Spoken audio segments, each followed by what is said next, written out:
Hi, I'm Sam Tardio, and I'm still campaigning for a seat on the Sedona City Council. Did you know the City Council has Uptown scheduled for major construction next spring? It was listed on a lies and propaganda mailing sent out by the Political Action Committee supporting the incumbents. They want to reconfigure Uptown because of the traffic backing up into the canyon on certain days during spring and fall. This project is called Sim 1. There are 13 projects in all, which includes their previous attempt to push connector roads through the neighborhoods. Sim 1 calls for roundabouts at the north end of town and one at Jordan Road, which may be good or it may not. Originally, these were supposed to be built when ADOT did all the other work years ago. My objection is their plan to change 89A from the north end of Uptown to 2 lanes of traffic all the way to the Y and then to the Schnebly Hill roundabout. Now in Uptown, those 2 lanes going south will eliminate some parking that will have to be relocated in a nearby neighborhood. They are also adding a 6-foot wide median strip the full length of the road with a wall that will prevent pedestrians from crossing. This will also prevent any left turns from either direction. They are adding 2 pedestrian bridges, one at Wayside Chapel and one near Jordan Road.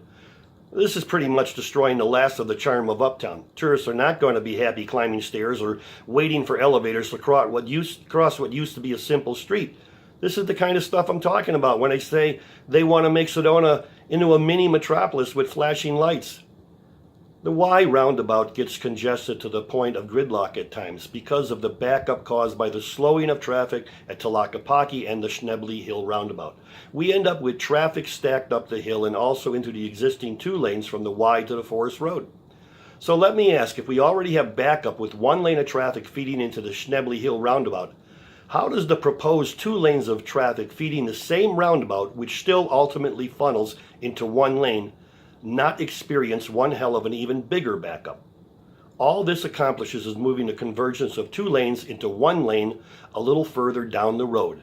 But it certainly doesn't decrease the backup into the canyon except by having additional cars sitting still in Uptown.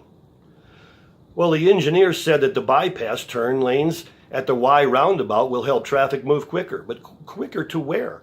If anything, the bypass turning lane feeding 179 traffic coming down the hill creates a bigger backup into Uptown. Why? It gives unobstructed preference onto 179. Then the regular outside lane that can still turn onto 179 is still competing with the Uptown traffic wanting to enter 179. So right now, as things are, we have 2 lanes merging into 1.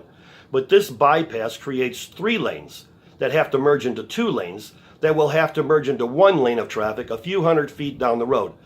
So unless they plan on making 179 2 lanes to I-17, they've accomplished nothing. Nada. So the bastardization of Uptown, pushing more parking into the neighborhood, inconveniencing the tourists, having bridges that people will resent, and creating a circus that may turn tourists off from ever returning, and spreading bad word of mouth about Sedona, it all comes in at the amazing price of $12 million. And it doesn't do a darn thing to improve the backup into the canyon. This is the cart before the horse. We haven't even tried anything else like waiting to see how much our traffic will lighten if we stop our advertising, or using electronic warning signs at the overlook at the top of the hill and at the I-17 roundabout. Since I've heard there's somewhere between 50 to 90% of pass-through traffic coming down the hill, maybe the electronic warning of a 30-minute delay will have those people choose I-17 rather than coming down for a look. It's been suggested that during the peak of tourism, we have a transit system going from Sedona to the overlook, servicing the trails on the way. I don't know if that will help or not. What I do know is that you don't recklessly spend 12 million taxpayer dollars before you've tried other less intrusive and less expensive ideas. You don't plan construction without actually having a real solution to the problem, a solution that doesn't destroy the fabric of the city. This is what they call progress, but progress is enhancement, not change with an idea that if we throw enough crap at the wall, we can see what sticks. Not too long ago, before the excessive and aggressive advertising by the chamber, the inconvenience of traffic was tolerable. Let's see what happens without the advertising and then institute those ideas. But regardless, this project should be dead in the water. For me, this is not just unacceptable, it's offensive of how this council operates. If you agree with me Spread the word and voice your opinion to let the city council know that this is not acceptable. And if you want to stop future reckless spending like this, then vote no on home rule.